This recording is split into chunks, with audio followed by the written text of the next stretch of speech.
अस्सलाम वालेकुम एवरीवन, कैसे आप सब? उम्मीद करती हूँ आप सब ठीक होंगे, खैरियत से होंगे। मैं भी ठीक हूँ, बोले तो ठीक हूँ, हालात भी ख़राब है। चलिए स्टोरी की तरफ चलते हैं। जहाँ से छोड़ा था वहीं से स्टार्ट करते हैं। आप सुन रहे हैं माफिया क्वीन सीज़न 2 का जो भी एपिसोड लिख दिया जाएगा। जहाँ से छोड़ते वहीं से स्टार्ट करते हैं, जहाँ पे मिसिस सिंघानिया करण के पास खड़े होकर उसे कह रही थी। करण की आंखों से आंसू बह रहे थे और करण को ये तक भी कहती है, तुम मुझसे, मेरी पूरी फैमिली से नफरत करते हो करण। नफरत की तो कोई वजह थी ही नहीं, लेकिन तुमने खुद को नफरत करने पर मजबूर किया था। क्यों? तुम्हारी ही गलती थी। जिस लड़की ने तुमसे बेतनाशा प्यार किया, तुमने उसे धोखा दे दिया था और उसे राज ने सही सलामत सही हिफाजत बाहर भेजा था। उसकी गलती नहीं थी, वो एक अच्छा दोस्त था। उसे जब पता चला कि वो लड़की माँ बनने वाली, उसके दोस्त की बेटी की दोस्त की बच्चे की माँ बनने वाली है, तो उसने दोस्त का फ़र्ज़ निभाया। उसने तुम्हारी बीवी की हिफाजत की और उसकी लाइफ में एक अच्छा इंसान आया तो उससे शादी भी उसी ने करवाई थी, लेकिन उनकी ज़िंदगी को भी तुमने ख़त्म कर दिया। तुमने बिना सोचे समझे उस इंसान को मारा, जिस इंसान ने तुम्हारी बीवी जिस इंसान ने तुम्हारी बेटी का इतना ख्याल रखा, एक सगे बाप की तरह अपने पलकों पर बिठाया, हर चीज़ उसके लिए की थी, लेकिन तुमने उसके साए को भी उसके सर से हटा दिया। क्यों? क्योंकि तुम्हें नफरत थी। तुम अगर किसी को चाहते भी हो, तुम्हारे पास हो, तब भी तुम्हें खुशी है। अगर तुम्हारे पास नहीं होगी तो तुम्हें सबसे ज़्यादा तकलीफ़ होती है करण, सबसे ज़्यादा तकलीफ़। और तुमने इसी चीज़ का फ़ायदा उठाया। तुमने देखा कि वो जो तुम्हारी मोहब्बत थी वो किसी और की बाहों में खुश है, किसी और के साथ घूमते हुए तुमने उसे देखा था एक पार्क में, और तुमने अपने मर्दानगी दिखाना शुरू कर दिया, उसे टॉर्चर करना शुरू कर दिया, उसे कहीं कहीं तरीके से बदतमीज़ी करने की कोशिश की, उसे ये तक कह दिया कि तुम्हारे साथ वो रातें गुजारे, वरना तुम उसके हस्बैंड को बताओगे तो तुम्हारे बच्चे की माँ है, और जिस बच्चे को वो अपना कह रहा वो बच्चा उसका नहीं तुम्हारा है। यही तक, इतने तक गिर गए थे तुम करण, इतना गिर गए थे तुम। तो तुम्हें बता दो, उस इंसान को तो पता था कि उसकी बच्ची नहीं है, उसे तो पता था, उसे सब कुछ पता था। कहीं जाकर तुम्हारी बेटी को उसने संभाला था, लेकिन तुम एक नालायक इंसान निकले, एक ऐसे कमीने इंसान निकले करण कि तुमने अपनी बेटी का भी नहीं सोचा। लेकिन देख लो आज तुमने क्या पाया। इतने करने के बावजूद, इतनी दौलत के बावजूद, तुम्हारे ही बेटे के हाथों, तुम्हारे ही बेटे की चीज़ों से तुम्हारे पैर दो पैर नहीं रहे। अब तुम चल नहीं सकते, सारी ज़िंदगी मोहताज रहोगे। ये दर्द कुछ ही दिनों का है, कुछ दिन तक ये दर्द ठीक भी हो जाएगा। जिस जिस तरह तुम अब तड़प रहे हो ना, वो तड़पना थोड़ा कम हो जाएगा, लेकिन तुम मोहताज रहोगे सारी ज़िंदगी। सारी ज़िंदगी किसी के सहारे की ज़रूरत पड़ेगी। बाथरूम जाने के लिए, उठने के लिए, बैठने के लिए तुम कर सकते हो, लेकिन तुम्हें बाथरूम जाने के लिए, कहीं पर भी जाने के लिए कभी कभार ऐसी नौबत आएगी ना, जब तुम्हें कुछ करना होगा तो तुम कुछ कर नहीं पाओगे। खुद को बेबस, लाचार, मजबूर समझोगे। इतनी तुम्हारी कंडीशन हो चुकी है। ओ बेटा, जिसे तुम्हें सुधारना चाहिए था, तुमने उसे अपना हथियार बनाया, और हथियार बना के हम पर वार करने के लिए बना दिया। लेकिन वो तुमसे भी ज़्यादा घटिया निकला करण, तुमसे भी ज़्यादा घटिया निकला वो इंसान, तुम्हारा बेटा। हाँ, कहते हैं माँ बाप का किए की सज़ा बच्चों को भी मिलती है, तो तुम्हारे किए की सज़ा नहीं, उसके खुद के किए की सज़ा उसे मिली थी। उसके खुद के किए की सज़ा उसे ऐसी मौत, दर्दनाक मौत मिली है। तुम्हारे बेटे ने किसी के साथ बहुत ज़्यादा बुरा किया होगा कि उसे इस कदर मौत मिली है। एक बार ज़िंदगी मिली थी, शायद उसकी कदर कर लेनी चाहिए थी उसे। मौत के मुंह से वो बच गया आया था ना, लेकिन उसने इसकी कदर नहीं की। उल्टा उसको अपनी ज़िंदगी का सबसे बड़ा हथियार बना के ये कह दिया कि हमारी वजह से उसे इस तरह की ज़िंदगी जीनी पड़ी, मरने की ज़िंदगी जीनी पड़ी हमारी वजह से, अपना नाम निशान चेंज करना पड़ा हमारी वजह से। ये सब कुछ गलत है, सब कुछ गलत। उसने शुरुआत से मेरी बेटी को मारने की कोशिश की। उसे ये तख्त चाहिए था तो बोल देते, क्योंकि मुझे अपने बच्चों को ये तख्त नहीं देना, ना मुझे अपनी बेटी भावना को ये तख्त देना है, ना साहिल को ये तख्त देना है। मुझे अपने बच्चों, और अब जब 2 बच्चे और हैं, उन्हें भी ये तख्त नहीं देना। अब इस तख्त पर कोई बैठेगा भी नहीं, ना तुम बैठोगे, ना राज सिंघानिया बैठेगा, कोई भी नहीं बैठेगा। इस तख्त को मैं आग लगा दूंगी, जिसने मेरे पूरे ख़ानदान को बर्बाद करने की सोची है, उसे भी आग लगा दूंगी मैं। तुम्हारी कंडीशन देखकर मुझे रोना भी आ रहा है और हंसी भी आ रही है। वो करण जो हमसे इतनी नफरत करता था, खड़े होकर डंके की चोट पर कहता था मेरे पूरे ख़ानदान को ख़त्म कर देगा, मेरी पूरी फैमिली को ख़त्म कर देगा, सबसे पहले मेरी बेटी को ख़त्म कर देगा। देख लो आज मैं कहाँ और तुम कहाँ हो। मेरी बेटी मौत के मुंह में है, मुझे पता है।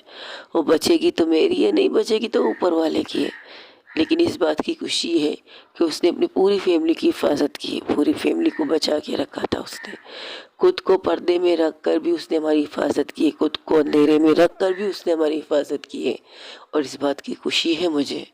उसने खुद को माफिया क्वीन का नाम दिया, इस चीज़ से नफरत है मुझे। गुस्सा भी आया था, कई दफ़ा मैंने उसे डांटा था इस चीज़ के लिए, लेकिन वो कहती है ना, न मम्मा ज़रूरत के लिए मैंने अपना नाम रखा है, वरना मैं इस नाम से मैं भी नफरत करती हूँ।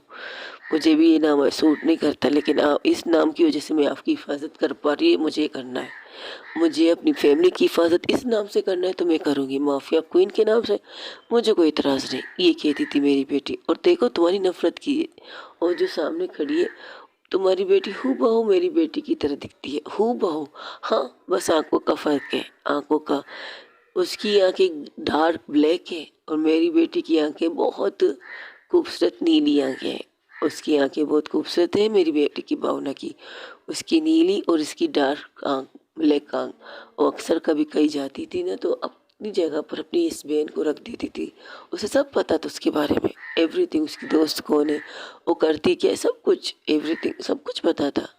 जब अगर वो वहाँ पर होती तो माफिया क्वीन बन के उनकी जगह पर खड़ी हो जाती थी, उनकी जगह सिर्फ लेती थी, करती कुछ नहीं थी। बस वंशिक भावना जब भी उसे अपनी जगह पर बिठाती थी ना तो उसे सिर्फ इतना कहती है, कुछ करना नहीं है, कुछ नहीं करना। और आवाज़ ये बिल्कुल हूबहू अपनी आवाज़ उसकी तरह बना लेती थी, बिल्कुल बना लेती, वरना इसकी आवाज़ और इसकी आंखें से ये मात खाती भावना नहीं थी, ना भावना नहीं है। बाकी बाकी चलने में, खड़े रहने में, स्टाइल में सब कुछ अपनी बहन पर गई है। एक आवाज़ और दूसरी इसकी आंखें, ये दोनों भावना पर नहीं गई है।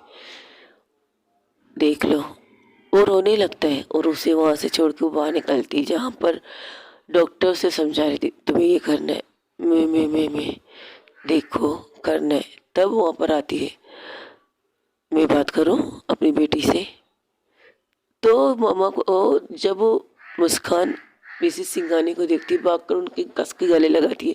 सिर्फ नहीं कहती मैं नहीं कर सकती, मुझसे मुझसे नहीं होगा मामा, मैं डर रही हूँ। कोई अपनी आप अपनी रिलैक्स, कुछ नहीं है, तुम कर सकती हो, तुम वो सब कुछ कर सकती हो जो तुम्हें करना है। तुम एक डॉक्टर हो, भूल रही हो क्या? मैं डॉक्टर हूँ, लेकिन अंदर जो है वो मेरी बहन है। मैं नहीं कर मेरी तरफ देखो, मेरी तरफ देखो, मेरी आंखों में देखो, तुम कर सकती हो, तुम वो सब कुछ कर सकती हो जो तुम कर रही हो। तुम बेस्ट डॉक्टर में से हो, दिल की धड़कनों के साथ खेलने वाली डॉक्टर मुस्कान। मेरी बात सुनो, जो डॉक्टर शगुफ्ता कह रही ना वो करो, जो तुम्हारी बहन ने तुमसे वादा लिया है वो करो। अगर उस बीच उसे उन्हें कुछ नहीं होगा, उसे कुछ भी नहीं होगा, इतना तो मुझे यकीन है तुम पर बच्चा। अगर यकीन नहीं होता ना तो अपनी बेटी की ज़िंदगी तुम्हारे हाथों में थोड़ी देती। मम्मा मम्मा डर डर लग रहा है, डरने की ज़रूरत ही नहीं है, ऐसी सिचुएशन अक्सर आएगी। तो उसने तुम्हें बताया था ना, उसे पता था कि ऐसी चीज़ें होने वाली हैं, तो सबसे पहले तुम्हें बनाया था उसने, तुम्हें एक डॉक्टर बनाया था। डॉक्टर तुम बनी अपनी ख्वाहिश से, और तुम्हारी लाइफ में इतनी खूबसूरत गर्लफ्रेंड आ गई डॉक्टर शगुफ्ता, जो तुम्हारे साथ खड़ी है। अब भी अंदर जब जाओगे तुम्हारे साथ ही खड़ी रहेगी। लेकिन दी की कंडीशन ऐसी नहीं है कि मैं, तुम कर सकती हो बच्चा, कर सकती हो, मुझे तुम पर भरोसा है। अपनी बहन को बचाओ और हमारी बेटी को बचाओ, इससे ज़्यादा मैं तुम्हें कुछ नहीं कहूँगी। ये जो तुम्हारे हाथ काँप रहे हैं ना, वो उसके दोनों हाथों को अपने हाथों में लेती है, उन पर किस करके कहती है, इनमें मेरी दुआएं हैं, इनमें मेरी बच्ची की ज़िंदगी है। अगर तुम थोड़ी और ज़्यादा लेट करोगी ना तो शायद उसे कुछ हो तो मैं तुम्हें माफ़ नहीं कर पाऊँ। कम से कम तुम कोशिश करोगी, इस बात की तसल्ली तो दूंगी खुद को कि हाँ, मेरी बेटी ने कोशिश की थी मेरी बेटी को बचाने के लिए। इस तरफ खड़े होकर रोते हुए मेरे सामने गिर गए थे, मुझसे नहीं होगा कहते हुए, तो शायद मैं तुमसे नाराज़ भी हो जाऊँ और तुमसे शायद नफरत भी कर दूँ, क्योंकि तुमने कोशिश की नहीं है ना, कोशिश नहीं की है। बिना कोशिश किए ही तुमने अपनी हार मान ली है। अगर भावना इस वक्त तुम्हारे सामने खड़ी होती ना, तो खींच के तुम्हें रख के थप्पड़ दे देती। कि तुम्हें इतना सब कुछ सिखाने के बावजूद भी तुम उसकी तरह नहीं बन पाई। देख लो, वो वहाँ पर भी है और तुम्हारे दिल में भी है, और तुम कर सकती हो, जाओ। और मैं कुछ नहीं कहूँगी, मैं सिर्फ इतना कहूँगी, तुम ही कर सकती, कोई और नहीं। ये कहकर वो साइड में हो जाती है और अपनी आंखों से आंसू साफ करती है। शगुफ्ता उसका हाथ पकड़ के ऑपरेशन थिएटर के अंदर लाती है। वहाँ पर नर्सेस आते हैं, उन्हें वो कोट वगैरह, दस्ताना, यहाँ तक कि सर पर जो टोपी होती है उसे पहनाते हैं और उसे अंदर लेके चली जाती है डॉक्टर डॉक्टर शगुफ्ता। वो अंदर जा रही थी तब वो कहती, रुको रुको, मुझे मुझे कहीं जाना है। वंशिका राय का है, इस वक्त तुम्हारी दी को थोड़ी ज़रूरत है। वंशिका के पास हम बाद में भी जा सकते हैं, चलो अंदर। और जैसे ही अंदर जाती है, वहाँ पर कंडीशन देखकर एक पल के लिए वो रुक जाती है, क्योंकि भावना के ऊपर कितने 3-4 डॉक्टर खड़े थे और उनके खून को रोकने की कोशिश कर रहे थे। खून का बहाव थोड़ा हल्का था लेकिन बह रहा था। तब एक डॉक्टर आके कहता है, डॉक्टर आके कहता है, मैम हमें जल्द से जल्द ऑपरेशन कर लेना चाहिए। अगर हमने ऑपरेशन नहीं किया तो बहुत बड़ी प्रॉब्लम हो सकती है। वैसे भी तो प्रॉब्लम है लेकिन करना ज़रूरी है, क्योंकि गोली का निकलना ज़रूरी है। गोली ने पूरे दिल की जो नसें थे उन्हें डैमेज कर दिया है और उन्हें हमें ठीक करने, क्योंकि उनकी वजह से ब्लीडिंग ज़्यादा हो चुकी है और ब्लीडिंग रोकना ही हमें पड़ेगा। और हाँ, एक और बात, जब हम गोली निकालेंगे तो, हाय नो, मुझे पता है, तो वो खुश मुस्कान की तरफ देखकर कहती है, अब अगर हम जब गोली निकालेंगे तो तुम्हें पता है कि खून की पिचकारियाँ शुरू हो जाएंगी, क्योंकि रुकने के लिए रुकना नहीं पड़ेगा, खून को रोकना हमें पड़ेगा। अगर जब फिर से बताती हूँ, देखो इस वक्त उसकी कंडीशन ऐसी है कि वो मौत के बीच में फंसी है, 50-50, और ये गोली निकालना ज़रूरी है। और गोली निकलते ही खून की पिचकारियाँ शुरू हो जाएंगी और उसी टाइम पर बिना वक्त ज़वाल किए हमें उस खून के दबाव को रोकना पड़ेगा, खून के प्रेशर को रोकना पड़ेगा। अगर हमने इसे नहीं रोका, ज़्यादा खून बहने की वजह से और ज़्यादा नुकसान हो सकता है। ब्लड का इंतज़ाम हुआ, हाँ सब कुछ हो चुका है, बस इस गोली का निकलना ज़रूरी है और ये तुम कर सकती हो। अपने आप को ये मत सोचो जो लेटी हो तुम्हारी बहन है, नहीं, एक पेशेंट की तरह सोचोगी तो तुम सब कुछ कर लोगे। अगर तुम्हारे दिल और तुम्हारे दिमाग में ये रहेगा कि ये जो लेटी है तुम्हारी बहन है, इससे तुम कभी कुछ नहीं कर पाओगे, और इस चीज़ को सोचते सोचते शायद तुम अपने हाथों से अपनी बहन को मौत के मुंह में पूरी तरह से दे दो। कर सकती है सर? नहीं नहीं नहीं करना, नहीं करना। तो फिर बस लो ऊपर वाले का नाम और शुरू हो जाओ। ब्लड आ चुका है? जी मैम, ब्लड अच्छी खासी मिल चुकी है हमें, शुक्र है, चलो शुरू करते हैं। और लोग ऑपरेशन की लाइट को जला देते हैं। वहाँ पर जब लाइट जलती तो सबको पता चल जाता है ऑपरेशन शुरू हो चुका है। वहाँ पर बाहर जहाँ पर वंशिका, आंचल और परी एक चेयर पर बैठे थे और परी की तरफ देखकर वो पूछ रहे थे कि तुम्हें पता था?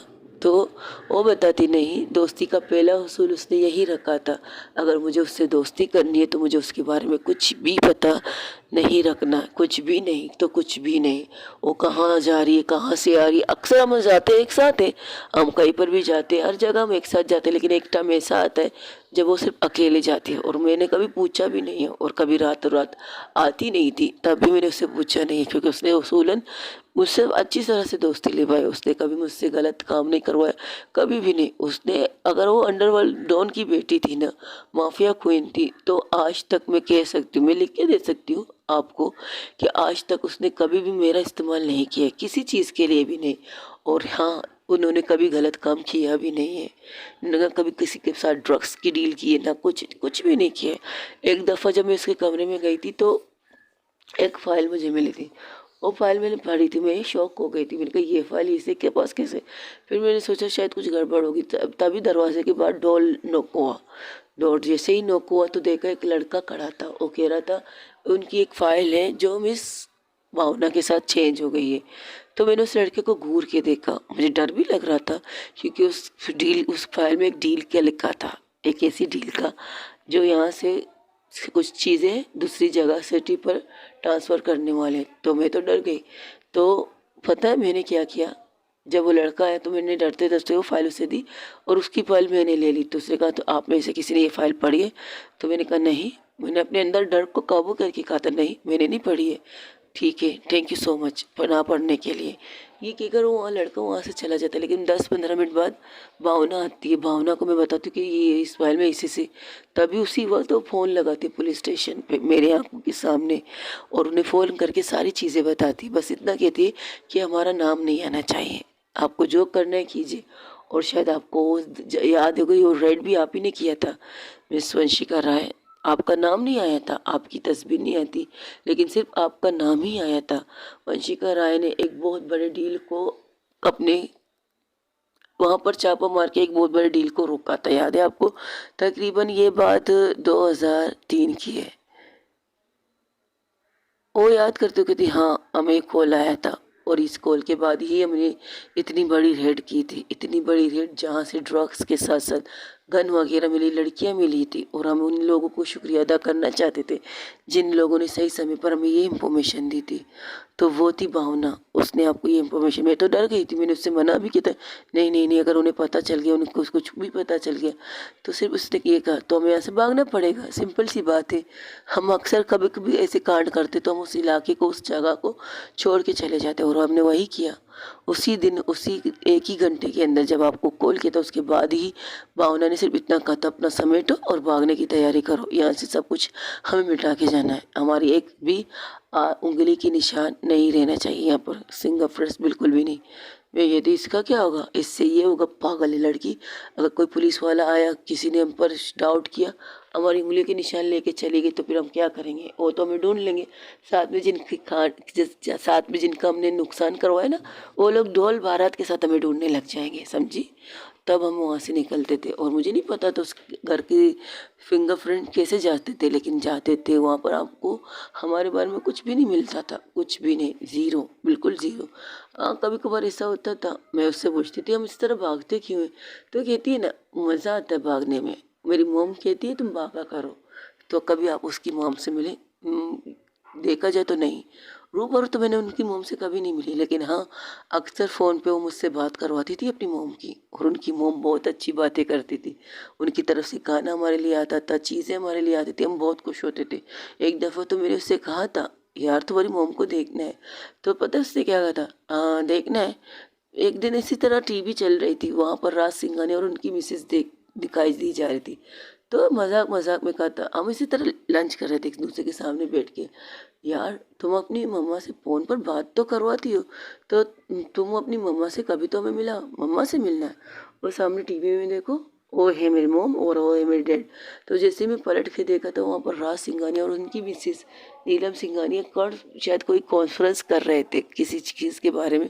तो मैं हंसने लगी थी, मैंने हंसी कि मैं इससे कहा अच्छा मजाक है यार, इस तरह तो मैं भी कह सकती हूँ ये मेरे मामू है, ये मेरे मामी है, मुमानी है, ठीक चलेगा? अरे तुम इन्हें मम्मा पापा भी कह सकती हो, मुझे कोई प्रॉब्लम नहीं है। तो हम लोग हंसने लगे थे।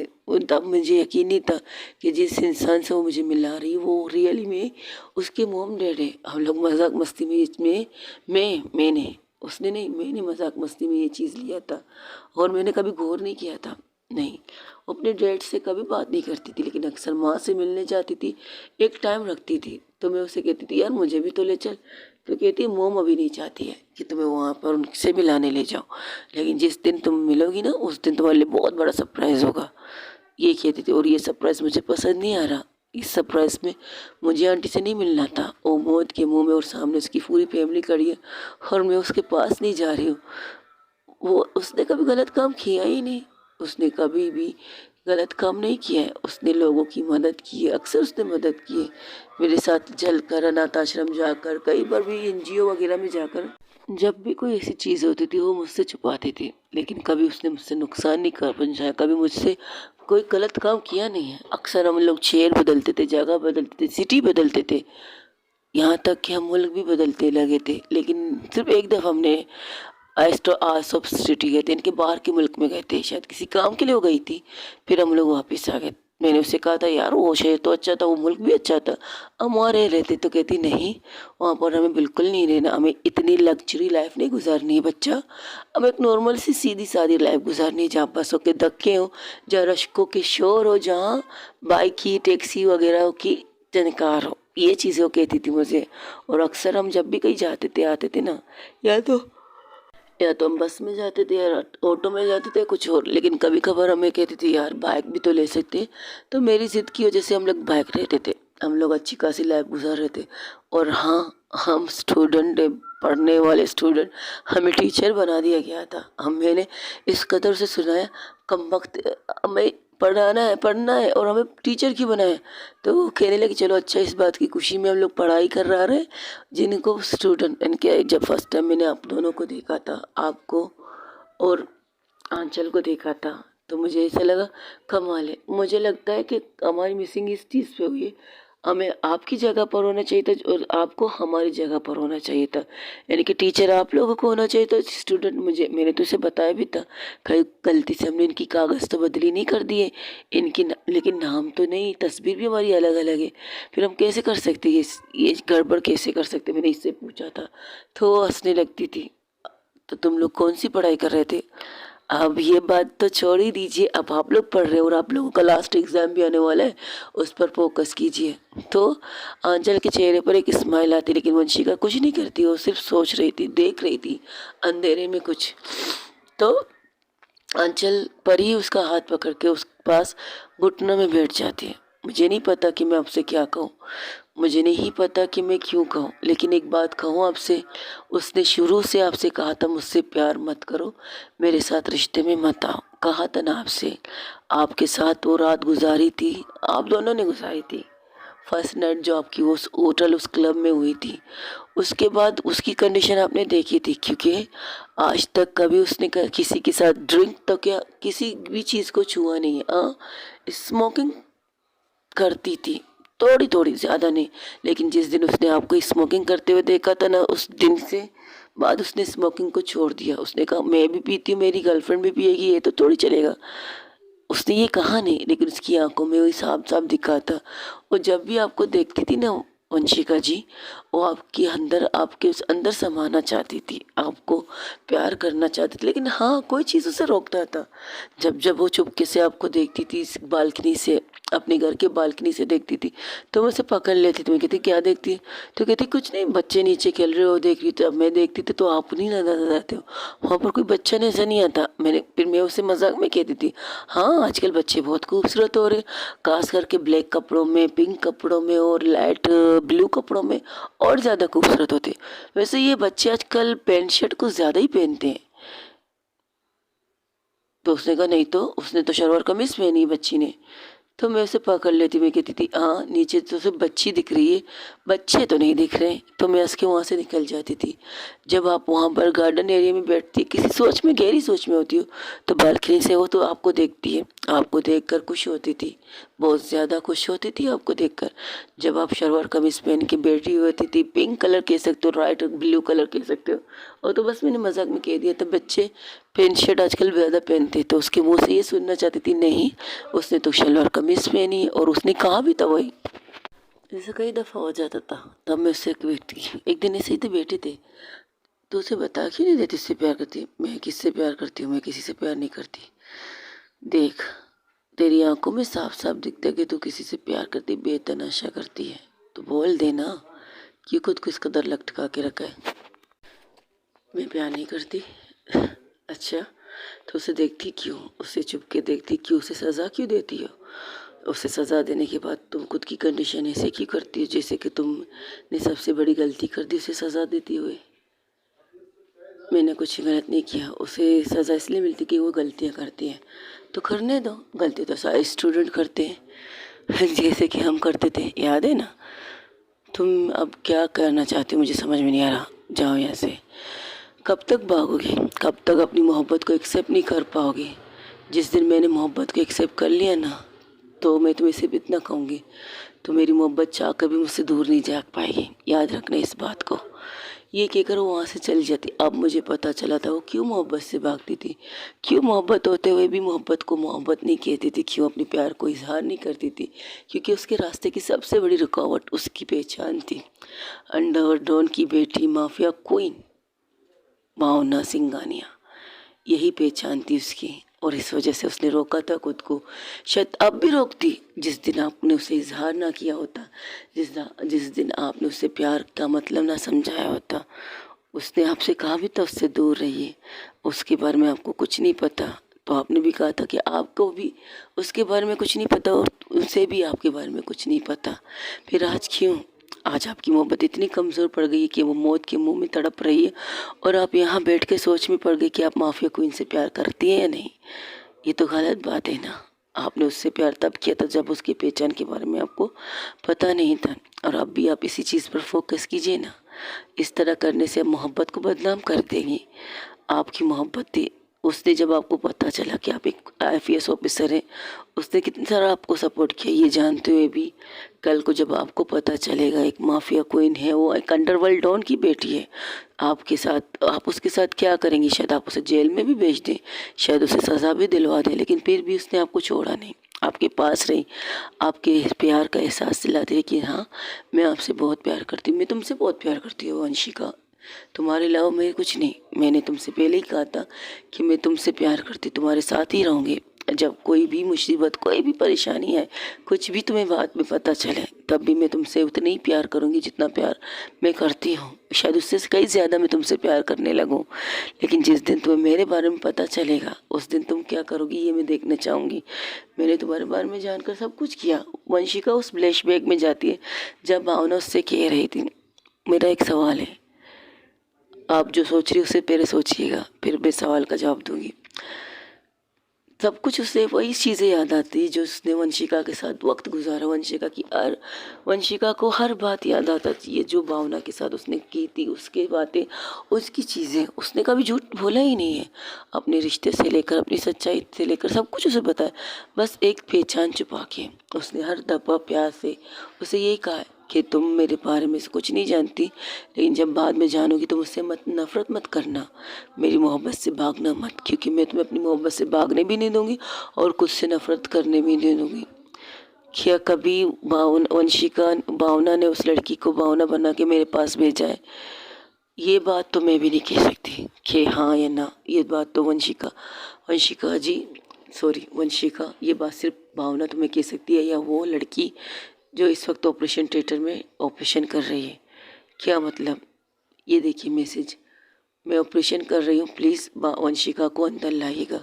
शायद ऑपरेशन के बाद दी की आंखें खुलने से पहले पहला सवाल वंशिका जी का होगा, और मैं नहीं चाहती मेरी दी को तकलीफ में और जब सामने ना हो। और उनकी आंखों की खुशी, उनकी आंखों की खुशी, उनकी दिल की धड़कन, उनकी दिल की सुकून है वंशिका जी। तुम हो सके तो उसे अंदर लाओ, और मैं ऑपरेशन करने के लिए अंदर जा रही हूँ। तो वो पढ़वाती है। तब वहाँ पर एंट्री होती है मिसिस सिंघानिया की।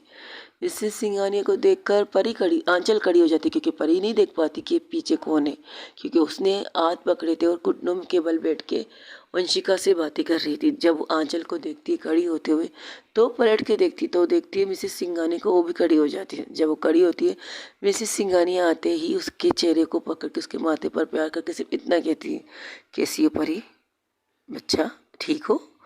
तो उन्हें देखकर चुप हो जाती है। वो क्या कहे, कुछ नहीं। तब मिसेस सिंघानिया कहती, क्या हुआ, अच्छा नहीं लग रहा कि मैं वो भावना की मम्मा हूँ? नहीं ऐसी बात नहीं है, मैं मेरा मतलब आंटी, तुम मम्मा कहती थी, मुझे भूल गई? उस टाइम पता नहीं था। हाँ, पता नहीं था कि मैं mafia queen, mafia underworld don की बेबी हूँ, यही पता नहीं था। लेकिन क्या कर सकते हैं, ज़िंदगी इसी तरह चलती है। लेकिन तुम मुझे मम्मा कहोगे तो मुझे खुशी होगी। तो उसे साइड में करती है और बैठ जाती है वंशिका के साइड में। वो भी वही देखती है जहाँ पर वंशिका देख रही थी। और सिर्फ इतना कहती है, मेरी बेटी की पसंद इतनी अच्छी है, मुझे नहीं पता था। हाँ, जब उसने कहा था कि उसे एक मोहब्बत हो गई है, उसे प्यार हो गया और उसे मुझसे मिलाना चाहती है, तुम्हारे बारे में सब कुछ पता लगाने की कोशिश मैंने की। जब तुम्हारे बारे में कुछ पता नहीं लगा पाई ना, तो मैंने उसे कहा था तुमसे दूर रहे। शायद किसी दुश्मन की कोई साजिश होगी तुम्हें यहाँ लाना, उसे की पहचान। तो उसने मुझसे सिर्फ इतना कहा था, मोम हम लोग ना जितने नेगेटिव लोगों में से ना उतने ही नेगेटिव चीज़ें सोचते हैं, पॉजिटिव भी सोचिए ना। मैंने अगर आपको उसके बारे में कुछ पता भी नहीं चल रहा तो कोई बात नहीं, लेकिन इतना पता है she is love with me, I love हर। मुझे उससे प्यार है, उससे मुझसे प्यार है, हमारे लिए इतना ही काफ़ी है। हमारी पहचान क्या है ये वक्त आने पर हम दोनों को पता चल जाएगा। उसे भी पता चल जाएगा कि मैं अंडरवर्ल्ड डॉन राज सिंघानिया की बेटी हूँ, और मुझे भी पता चल जाएगा कि वो कौन है। अब जब मुझे पता चला है मेरी बहू एक आईपीएस ऑफिसर है, मुझे तो गुस्सा बहुत आया था, बहुत ज़्यादा। जब तुम्हारी सच्चाई मेरे सामने आई थी, मैंने ये तक कह दिया तुम उसे उससे दूर रहो और तुमसे बात ना करे। यहाँ तक कि मैंने 3 दिन तक उससे बात मैंने नहीं की थी।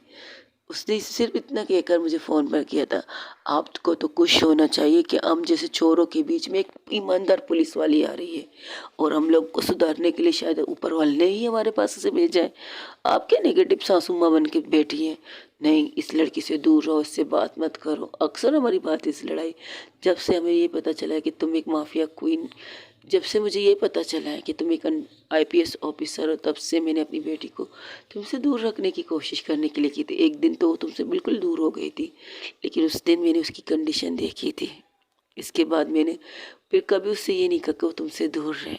तड़पती थी, रोती थी, एक कमरे में बैठती थी। उस दिन वो किसी से भी नहीं मिली थी, किसी से बात तक नहीं किया था। शायद वो इस चीज़ को खुद भी हजम करना चाहती है जिससे वो मोहब्बत कर बैठी है। और एक आईपीएस ऑफिसर है, क्या कल को वो उसे एक्सेप्ट कर पाएगी? क्या वो एक माफिया क्वीन को एक्सेप्ट कर पाएगी? एक वर्दी वाली एक चोर से प्यार कर पाएगी? यही चीज़ मेरी बेटी को अंदर से अंदर खाती रही थी। बहुत दर्द हुआ था। वो उस दिन उस रात को ना कुछ खाया ना पिया, पूरा दिन उसने कुछ नहीं किया था, बस कमरे में बैठ के एक जगह पर आंसू बहाती रही। तब मैंने उसे समझाया, अगर सच्चा प्यार है तो तुम्हें कभी छोड़ के नहीं जाएगी। तो उसने मेरे गोद में सर रख के रोते हुए पता क्या कहा था, वो मुझसे बेतनाशा प्यार करती है, मैं भी उससे बेतनाशा प्यार करती हूँ, लेकिन हमारे बीच में ये डिफरेंट आएगा मैंने नहीं सोचा था। मुझे कभी उसे ये देखना पड़ेगा, एक आईपीएस ऑफिसर है, अंशिका राय सिंह, जो उसे के बारे में सब कुछ जानती हूँ, बस उसे देखा नहीं है। उसकी ईमानदारी की मैं फ़ख्र करती हूँ, उसकी ईमानदारी की मैं कदर करती हूँ। आपको पता है कितनी ईमानदारों में से मैंने आज तक जितने भी पुलिस वालों के साथ डील किए ना, वो जितने भी पुलिस वाले, वो सब लोग ईमानदार ही थे, लेकिन उससे कई ज़्यादा ईमानदार वो लड़की है। उसकी लाइफ में कोई नहीं है, उसकी ना मॉम है, ना डैडी, ना फैमिली में कोई भी है। बस इतना पता है कि ईमानदार है, और उनकी एक दोस्त है। उस दोस्त के बारे में भी मुझे ठीक से नहीं पता, अब पता चला है कि वंशिका राय की दोस्त आंचल है, आंचल सिंह। मुझे खुशी है कि उसे दोस्त भी ऐसी मिली है जैसे वो खुद है, लेकिन इस चीज़ से रुक रही है खुद को। रोका था मैंने, बहुत कुछ ज़्यादा रोका था मम्मा। मैंने उससे दूर ही रहने के लिए बहुत कोशिश की है, उसके पास जाने के लिए बहुत सी चीज़ें की है, उससे दूर जाने के लिए मैंने इतनी चीज़ें की है ना, मैं खुद से दूर होती गई मोम। मैं रह नहीं पाऊँगी उसके बगैर। जब सामने से उसने मुझसे प्यार का इज़हार किया तब भी मैंने उसे रिजेक्ट किया था, तब भी मैं उससे दूर रही थी, लेकिन मोम मैं उसे किसी और के साथ देख नहीं सकती, मैं किसी के साथ उसे शेयर नहीं कर सकती। जब वो मेरे आंखों के सामने किसी से हंस हंस के बातें करती थी ना, मुझे बुरा लगता था। जब कोई लड़का उसके करीब जाकर उससे बात करता था, उसका हाथ पकड़ने की कोशिश करता था ना, मेरे दिल के अंदर ऐसा लगता था कि मैं उस इंसान का हाथ ही काट दूँ। नहीं हुआ था बर्दाश्त। फिर कह दिया हाँ मैं भी उससे प्यार करती हूँ।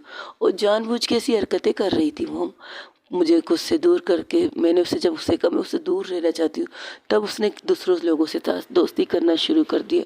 यहाँ तक कि उसका दोस्त आ गया उसके पास उससे मिलने के लिए। मुझे ये चीज़ तक बर्दाश्त नहीं हो पाई मोम। तो सोचिए मैं क्या करती, ज़रा सोचिए। नहीं हो रहा था ये चीज़ें, दिल में हज़ारों छुरियों से वार हो रहा था जब मैं उसे किसी और के साथ देखने लगी थी। जब मैंने उससे कहा मैं तुमसे, अरे तुम मेरे पास नहीं आ सकती ना, मैं तुमसे दूर रहना चाहती हूँ, तो उसने वही किया जो मैंने कहा। लेकिन वो जो हरकतें करने लगी ना, ये चीज़ मुझसे नहीं हो पाया, बिल्कुल भी नहीं हो पाया मोह। तो मैं कैसे उससे दूर रह पाती, कैसे?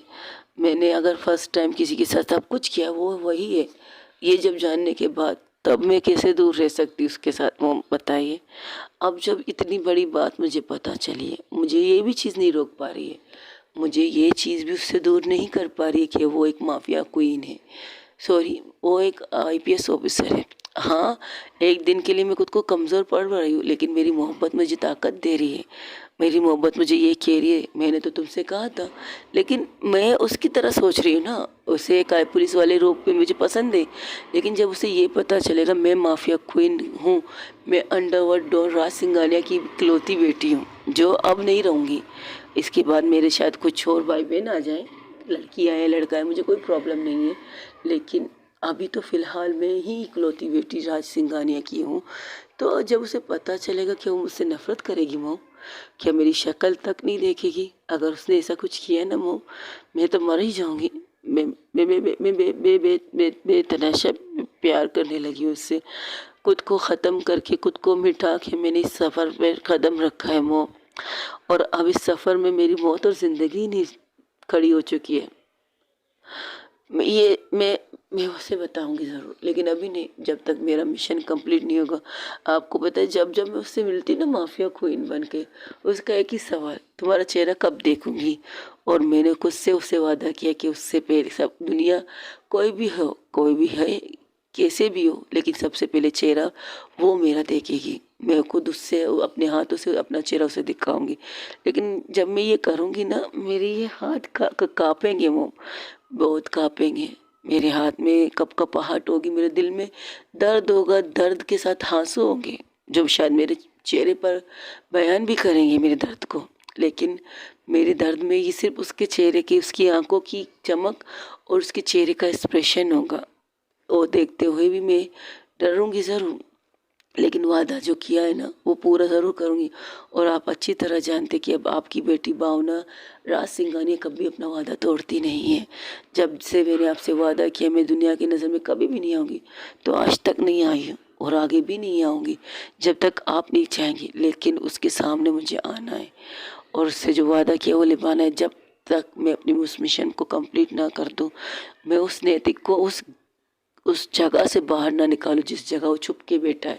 अगर वो निकलेगा तो सब कुछ ठीक हो जाएगा, और उससे पहले मैं उन सारे चूहों को बिल से निकालूंगी जो अंधेरे में रहकर अपनी दुनिया आबाद कर रहे, लोगों की दुनिया बर्बाद करके, गरीबों की दुनिया को बर्बाद करके खुद एसी के नीचे सो रहे हैं। उन सबको मैं जेल की सलाखों के पीछे और गर्मी में रहना सिखाऊंगी मोम। आई प्रॉमिस, खुद से ये वादा किया और ये सारे वादे मैं निभाऊंगी।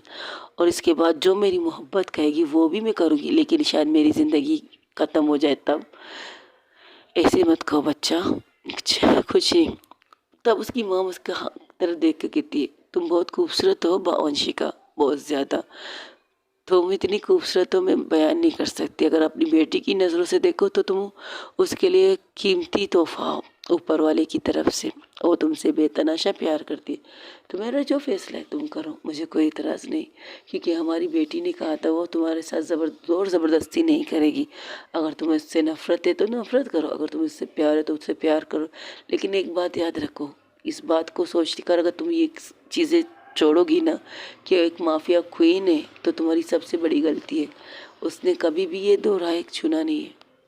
वो कभी इस रास्ते को चुनना नहीं चाहती थी, ना मैं उसे चुनने देना चाहती थी। लेकिन हालात इससे बद से बदतर होते गए तो उसे माफिया क्वीन का नकाब पहनना पड़ा। अगर वो ना पहनती तो आज हम में से कोई भी जिंदा नहीं रहता। नैतिक ने हर जगह हमें मारने की कोशिश की, हर तरफ हमें मारने की कोशिश की। जब उसे पता चला कि ये सब कुछ नैतिक कर रहा है, क्योंकि उसने अच्छा खासा वक्त नैतिक के साथ बिताया था एक भाई बहन की तरह, तो देखा जाए या सोचा जाए तो उसने नैतिक के दिमाग को पढ़ा है, बहुत अच्छी तरह पढ़ा है।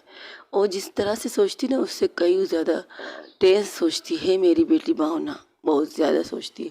और रही बात मुस्कान की, डॉक्टर मुस्कान, वो मेरी करण की बेटी है। हमारे करण नैतिक का छोटा भाई, नैतिक की बहन है वो। उसे नहीं पता कि वो किसकी बेटी है, उसे सिर्फ इतना पता उसकी मॉम डैड एक कार एक्सीडेंट में मर चुके हैं, लेकिन उनको मारने वाला ही करण है। उसे ये नहीं पता करण ने उसे पैदा किया, उसकी माँ के कोख में डालकर उसे उससे दूर किया है, उसे मार दिया है। ये सब कुछ उसे नहीं पता और ना मैं बताना चाहती हूँ, लेकिन मैं चाहती हूँ अब इसे पता चले। लेकिन जब उसका रिएक्शन कैसा होगा, क्या वो करण को अपना बाप मानेगा, बिल्कुल पता नहीं, ये नहीं सोचती मैं। लेकिन बचपन से उसे मैंने संभाला है, एक अच्छी लाइफ दी है। जब उसकी बड़ी होती गई ना, जब वो 8 साल की हुई, 5 साल की, तो मैं हैरान हो गई थी जब मैंने उसे देखा था। हूबहू वो बिल्कुल भावना की कॉपी थी। हाँ, उसकी आंखें ब्लैक थी और उसकी आवाज़ थोड़ी सी चेंज थी, लेकिन कभी कभार जब वो आंखों में लेंसेज डालती थी, नीले कलर की लेंस पहनती थी और आवाज़ को बिल्कुल भावना की तरह करती थी, मैं शौक हो जाती थी। एक दिन हम इसी तरह बैठे थे, हम लोग बैठ के ऐसी ऐसी बातें कर रहे थे। तब मैं और भावना बैठे थे, बात कर रहे थे। तब वो बिल्कुल वाना की तरह कपड़े पहनकर उसकी लेस लगा के और आ गई और बात करने लगी। तो मैं हैरान सी इन दोनों को तरफ देख रही थी, लेकिन पता नहीं क्यों भावना खुश हो गई, भावना कड़ी हो गई। तो कहने लगी, तुम तो मेरे बहुत काम आओगी मेरी जान। क्या मतलब दी? तो उसने अपनी आवाज़ नॉर्मल कर दी। कुछ नहीं, वक्त आने पर तुम्हें पता चल जाएगा कि तुम मेरी कितनी काम आओगी, लेकिन काम तुम ज़रूर आओगी मेरा। उसकी पहचान, उसकी नाम, सब कुछ था। उसने जब मैट्रिक किया था तो उसकी बहन ने कहा कि कहाँ जाना चाहती हो, तो उसने कहा साइंस में डॉक्टर बनना चाहती हूँ। उसकी मोम की भी ख्वाहिश थी अपनी बेटी को एक डॉक्टर बनते हुए देखने की। तो मैंने जब उसकी तरफ देखा, तुम खुद से कह रही हो, किसी ने कहा है तुमसे? पता नहीं क्यों मैं जब रात को सोई थी ना, तो मुझे सपना आया था, ऐसा लगा कोई लेडी आके मुझे बता रही है कि मुझे क्या बनना है, मुझे डॉक्टर बनना है या मुझे क्या कहते हैं, इंजीनियर बनना है। तो मैं एक जगह पर खड़ी थी, सोच रही थी। 2 फॉर्म मेरे सामने खड़े रखे हुए थे मम्मा, टेबल पर मैं बैठी थी। वहाँ से दूर से पता नहीं एक रोशनी सी थी, लेकिन उस रोशनी में सिर्फ एक आवाज़ आई थी, तुम्हें डॉक्टर बनना है बच्चा। और मुझे ऐसा लगा आप कह रही है कि मुझे डॉक्टर बनना है। तो मैंने उसी वक्त उठ के, रात के तकरीबन 3 बजे मैंने ये फॉर्म फिल किया है, ये देखिए मैं डॉक्टर बनूंगी। तो मेरी बेटी वंशिका मेरी बेटी भावना मेरी तरफ देख रही थी, उसके चेहरे पर एक स्माइल थी। ठीक है, अगर तुम्हें डॉक्टर बनना है तो तुम डॉक्टर बनो, लेकिन हाँ डॉक्टर साहिबा आप मेरे बहुत काम आओगी। डॉक्टर बन के ना?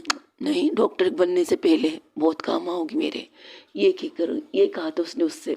उसने कब उसका इस्तेमाल किया मुझे भी नहीं पता, कब उसने खुद को उसको भावना बनाकर अपनी लाइफ में लगा मुझे नहीं पता, या शायद उसने तुम्हारे पास भी उसे भेजा होगा, ये भी मुझे नहीं पता।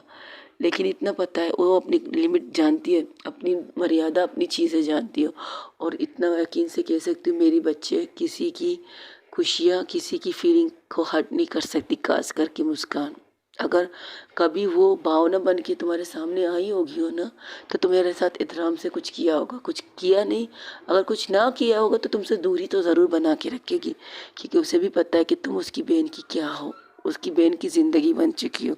इसलिए उसने ज़बरदस्ती तुम्हें यहाँ तक लाई होगी। किस तरह लाई होगी मुझे पता है, लेकिन उसकी बातों को गलत मत समझो। वो अपनी बहन से बेतनाशा प्यार करती है। जब से उसने आंखें खोला तो सिर्फ हम दोनों को देखा था, उसने राज सिंघानिया को भी नहीं देखा था। उसकी दुनिया हम दोनों हैं, लेकिन सबसे ज़्यादा उसकी दुनिया है उसकी बहन भावना। अगर उसे भावना कहे ना जाओ उस इंसान को मार दो, तो एक पल भी नहीं सोचेगी, जाके उसे मार देगी। एक दफ़ा ऐसे भी हुआ था, हम लोग बैठे थे कहीं जा रहे थे, तो रास्ते में एक बच्चा रो रहा था। तो भावना ने इसे मजाक किया था, जाओ उसे 10,000 के पैसे, 10,000 की शॉपिंग करवाओ। तो उसने एक नज़र उसे देखा था, उसके पर्स को लिया, खोला, उसके एटीएम कार्ड को लेकर वो चली गई। उस लड़के बच्चे के साथ 3 बच्चे और थे। तो सामने शॉपिंग मॉल था, तो वहाँ घुस गई।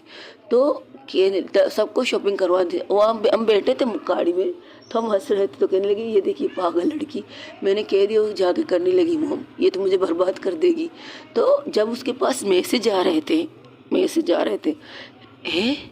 मैंने तो सिर्फ 10 कहा था, ये 30, 40, 50, क्योंकि वो 5 बच्चे थे। जब वो बाहर आई तो उन बच्चों के चेहरे पर इतनी बड़ी बड़ी स्माइल थी, इतने खुश थे। तो अपनी मम्मा को बता रहे थे कि हमें आंटी ने शॉपिंग करवाई। तो वो उनकी मदर से एलान होकर उसके पास आ रहे थे। तो गाड़ी में बैठ कर ड्राइवर को कहती गाड़ी चलाओ। तो वहाँ से हम लोग चले जाते। तो कहने लगी, वाह बुरी, आपने तो बहुत बड़ी खुशी मुझे दे दी, थैंक यू सो मच। उनकी मॉम डैड बहुत दुआएं दे रहे थे हम दोनों को, कह रहे थे खुश रहो, ये सारी दुआएं आपने ली। 1 मिनट बच्चा, मैंने तुमसे कहा था 10,000 दे दो, तो तुमने 10,000 के 50,000 कैसे कर दिए? आपने ये नहीं कहा था ना मुझे एक बच्चे को देने हैं, आपने कहा था वहाँ बच्चे खड़े हैं, उन्हें 10,000 की शॉपिंग करवा। तो एक बच्चे को 10,000 में की शॉपिंग करवा दी मैंने। बाप रे, यानी कि मुझे तुम्हें कुछ कहने से पहले 10 बार सोचना पड़ेगा। ये तो आपकी मर्जी ना, आप सोचिए, मुझे क्यों सोचना। हम लोग हंसने लगे थे। ऐसी है वो, अपनी बहन के लिए ही सब कुछ करने के लिए तैयार है। उसे उसने अपनी बहन को उन सारी चीज़ों से दूर रखा है, हर गंदगी से, हर चीज़ों से दूर रखा है, यहाँ तक कि अपने भाई को भी इस चीज़ों से दूर रखा है। उसके बाप, उसके डैड चाहते थे राज सिंघानिया कि उसकी गद्दी पर बैठे उसकी बेटी। तो उसने उसने कसम खाई थी, ना वो उस गद्दी पर बैठेगी, ना किसी भी राज सिंघानिया की नस्ल को बैठने देगी। अगर वो नहीं तो कोई भी नहीं। जिद पर नहीं कि उसकी लाइफ को नुकसान ना पहुंचे। एक दफ़ा उसने अपने डैड से फ़ोन पर बात किया था, मुझे नहीं पता था। तब मैं बैठी थी अपने रूम में, तो वो बात कर रहे थे, वो गुस्से में कर रहे। देखो बच्चा, मैं हैरान थी, वो किससे बात कर रहे हैं। तो उसने लाउड स्पीकर पर फ़ोन किया था राज ने। तो सुनाने लगी कि कौन किससे मैं बात कर रही हूँ। डैड, आप जो कर रहे हैं वो बहुत गलत है। अगर मोम ने मुझे छुपा के रखा है ना, तो आपकी अच्छाई के लिए छुपा के रखा है। और अगर मैं सामने आ गई ना, तो आई प्रॉमिस, जिस तरह से आपके नाम को लेकर जाकर इस्तेमाल करे जा रहे गलत कामों के लिए ना, तो उन सब चीज़ों को मैं बर्बाद कर दूंगी। आप उस गद्दी में बैठाने की गलती किसी को मत कीजिएगा। वो गद्दी को ना मैं बैठूंगी, ना मैं किसी को भी बैठने दूंगी, चाहे वो राज सिंघानिया हो फैमिली हो या फिर करण सिंह की फैमिली हो, किसी को भी बैठने नहीं दूंगी। किसी की फैमिली को बर्बाद करने की इजाज़त तो मैं नहीं दूंगी नहीं। तुम कहाँ हो बच्चा, एक बार मुझसे मिलो तो सही। पहली दफ़ा तुमने अपनी आवाज़ सुनाई है, हाँ ये पहली दफ़ा है। अगर आप चाहते हैं मैं दोबारा आपको अपनी आवाज़ सुनाऊँ ना, जिस चीज़ को आप करने का सोच रहे हो बिल्कुल मत कीजिएगा। साहिल को उस गद्दी पर बिठाने की गलती मत कीजिएगा, क्योंकि साहिल वो बच्चा है, वो नहीं समझेगा। उसके साथ जो जिनके हाथ है ना उसके सर पर, वो उसे बर्बाद करके रख देंगे। और मैं ये नहीं चाहूँगी कि कोई मेरे भाई को बर्बाद करे। आपको बस इतना करना है कि साहिल को उन चीज़ों से दूर रखना है। बाकी मैं कुछ संभाल लूँगी, मैं उसके पास नहीं हूँ, लेकिन एक साय की तरह उसके साथ रहूँगी, एक चाहते की तरह उसे धूप से बचाऊँगी, एक कंबल की तरह उसे सर्दी से बचाऊँगी। ये सारी चीज़ें मैं कर लूँगी। बस आप उसे उस गद्दी में बैठने के लिए मत कहिएगा। आई रिक्वेस्ट विथ यू, आपसे रिक्वेस्ट करती हूँ डैड, कभी भी मत कहिएगा उसे इस गद्दी में बैठने के लिए, और ना कभी किसी करण सिंह के बच्चे को बिठाइएगा। बस इससे ज़्यादा मैं कुछ नहीं कहूँगी। इसके बाद उसने फ़ोन बंद कर दिया। ऐसी है मेरी बेटी, उसने उसने कभी कुछ गलत किया ही नहीं है। तुमसे प्यार उसने अपने दिल से किया है, अपने दिल की गहराइयों से किया है। और जब उसने मुझे बताया, मैं हैरान थी। मुझे ये प्रॉब्लम नहीं कि मेरी बेटी को एक लड़की से प्यार हो गया। मुझे इस चीज़ की प्रॉब्लम थी कि उसके बारे में तुम्हें नहीं पता, और तुम्हें जब जानेगी तो तुम कैसे रिएक्ट करोगी। लेकिन जब तुम्हें आईपीएस के बारे में हमें पता चला, तो हमारा रिएक्ट बिल्कुल तुम्हारी तरह था। मेरी बेटी का नहीं, बल्कि उसके चेहरे पर तो इतनी बड़ी स्माइल थी, इतनी बड़ी स्माइल थी। हम बैठे थे, बातें कर रहे थे, जब टीवी में तुम्हें दिखाया जा रहा था आईपीएस ऑफिसर के रूप में। तब मैं थी और मेरी बेटी खुशी मेरे साथ बैठी थी, और उसकी गर्लफ्रेंड बैठी थी। हम लोग एक घर में डिनर कर रहे थे, तब वो टीवी में जब दिखाया जा रहा था, तब मैं गुस्सा हो गई थी। तो पता है उसने क्या कहा, वाह भाभी तो आईपीएस ऑफिसर निकली मम्मा। तो मैंने उसे घूर के देखा, और अब मुझे तो घूर के मत देखिए मम्मा, दी को बताए, दी कितनी खुश है दी। आए वैसे एक बात है मम्मा, अगर दी खुश रहेंगी तो हमें भी खुश होना चाहिए। तुम्हारी दी डरेगी इस चीज़ से, डरेगी नहीं, और तो और ज़्यादा प्यार करेंगी भाभी से। डोंट वरी, उनको देखने दीजिए उनकी लाइफ, हमें देखने दीजिए हमारा खाना खाइए। तुम्हें सीरियस है, तुम्हें खाना पड़ेगा। दी को कुछ हुआ नहीं, गोली उन्हें लगी नहीं, इतना यकीन रखिएगा। उनकी हिफाजत के लिए हमारे हर पल उनके साथ लोग होते हैं, तो टेंशन ना लीजिएगा, दी को कुछ होगा नहीं, डोंट वरी। ये तक कहती थी वो, और वाकई मेरी बेटी को कुछ नहीं हुआ था, उसे जख्म तक नहीं आए थे। कभी कभार ऐसा लगता है कि मैंने किस बच्ची को जन्म दिया। डरती थी मेरी बेटी जब मेरी दुनिया में आएगी, जब उसे पता चलेगा उसके डैड एक अंडरवर्ल्ड डॉन है, तो उसका रिएक्शन क्या होगा। कहीं वो अपने बाप की तरह सोचने न लग जाए। लेकिन हाँ, उसके बाप ने कभी गलत किया नहीं किसी के साथ नहीं। शुरू शुरू में उसने किया था, ड्रग्स भी किया था, और गन वगैरह भी भेजे थे। लेकिन जब उस गन से एक बार उसकी बेटी पर हमला हुआ था, तब से उसने उस चीज़ों पर बैंड लगा दिया। अपने जब तक थे राज सिंघानिया अपनी गद्दी पर था, तब तक तो गन नहीं थी। चोरी छुपे होता था, लेकिन उन्हें भी वो रोकता था और पुलिस की मदद लेता था। और उसकी मदद करने वाला तुम्हारा डैड था, क्योंकि ईमानदार तुम्हारा डैड है। तुम्हारे डैड एक ईमानदार ऑफिसर थे। उन्होंने बहुत कोशिश की, बहुत ज़्यादा पता लगाया था। जब पता चला तो सिर्फ तुम्हारे डैड के ही बारे में पता चला था कि ईमानदार में से है क्यों। तो तुम्हारे डैड के साथ मिलकर उतने जितने भी ड्रग्स की डील की थी, जितनी जगह पर डील की थी, उन सारी चीज़ों के बारे में उसे बताया गया था। हर चीज़ के बारे में, कहाँ पर किस जगह पर गन सप्लाई हो रहे हैं, किस जगह पर ये गन बिकते हैं, किस जगह पर खरीदने वाले आते हैं, वो सारी इंफॉर्मेशन तुम्हारे डैड को दिया करते थे हर चीज़ की। जैसे उन्हें खबर मिलती थी उसी टाइम पर वो तुम्हारे डैड के पास मैसेज भेज देते थे कि आज यहाँ पर इस जगह पर ये माल आने वाला है, और तुम्हारे डैड जाके छापा मारते थे। मैं अक्सर कहती थी तुम इस पुलिस वाले को खतरे में डालो।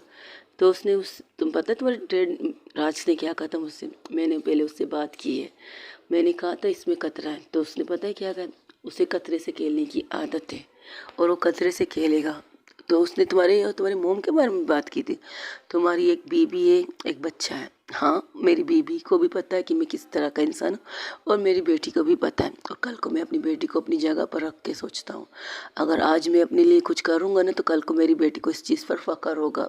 ये वो इस जिन चीज़ को जब जानेगी, उसका बाप एक बहुत बड़ा ईमानदार था और अपनी ड्यूटी के दौरान मारा गया, तो उसे उस चीज़ पर फ़ख्र होगा। और इसी चीज़ को मद्देनज़र रखते हुए मेरी बेटी भी वैसी बनेगी जैसा मैं हूँ।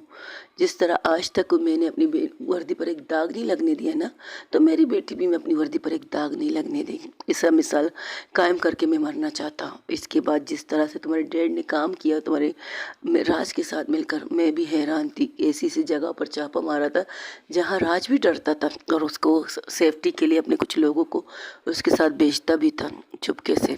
जब देखता था कि वो खतरे में, उसके ऊपर मुसीबत है, तो उसे बचाने के लिए ही वो लोगों को भेज देता था। तो कई दफ़ा ऐसी जगह पर तुम्हारे डैड बहुत ज़्यादा फंस गए थे, तो उसे बचाने वाला इंसान मेरा हस्बैंड था राज।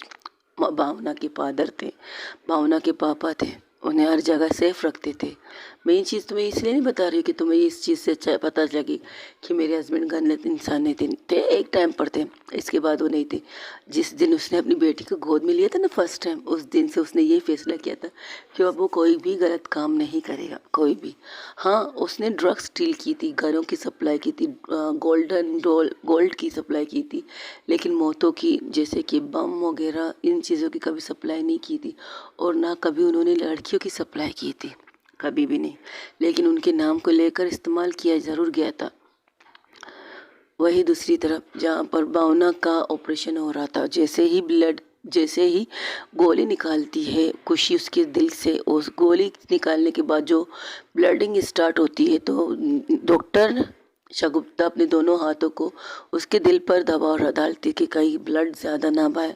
तो वो जल्दी गोली निकालने के बाद उसके साथ मिलकर उसके ब्लड को रोकने की बहुत कोशिश करते, लेकिन वो ब्लड रोकने का नाम नहीं ले रहा था, और दिल के हार्ट मशीन को ज़्यादा ही गलत चीज़ें दिखा रही थी।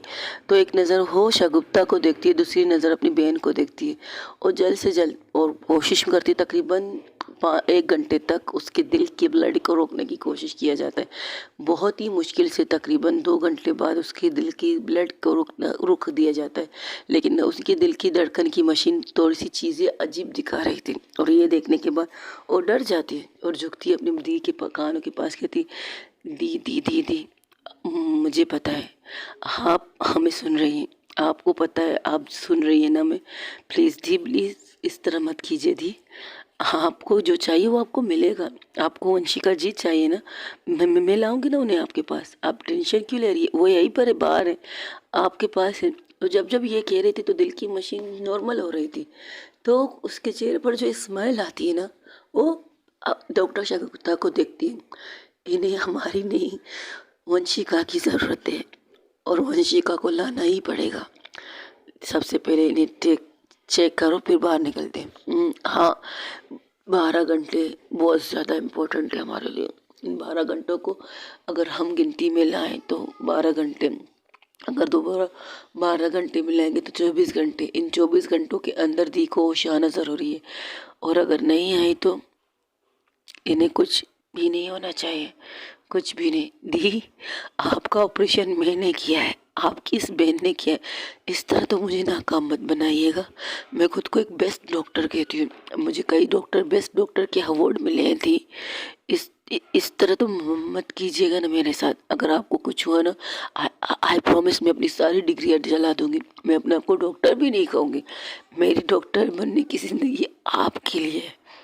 अगर आप रही तो मैं डॉक्टर कहलाऊंगी, वरना मैं डॉक्टर बिल्कुल नहीं कहलाऊंगी। खुद को मर जाऊंगी लेकिन डॉक्टर नहीं करूँगी। कोई भी मर जाए, मेरे सामने ही मर जाए, मैं उसका ट्रीटमेंट नहीं करूँगी। क्योंकि अगर मैंने अपनी बहन को नहीं बचाया तो ऐसे डॉक्टर का फ़ायदा ही क्या जो अपनी बहन को न बचा पाए।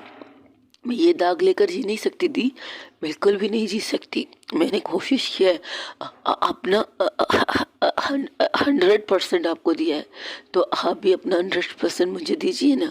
अगर आपको वंशिका जी चाहिए तो मैं लाऊंगी ना। मम्मा है, मम्मा लाएगी।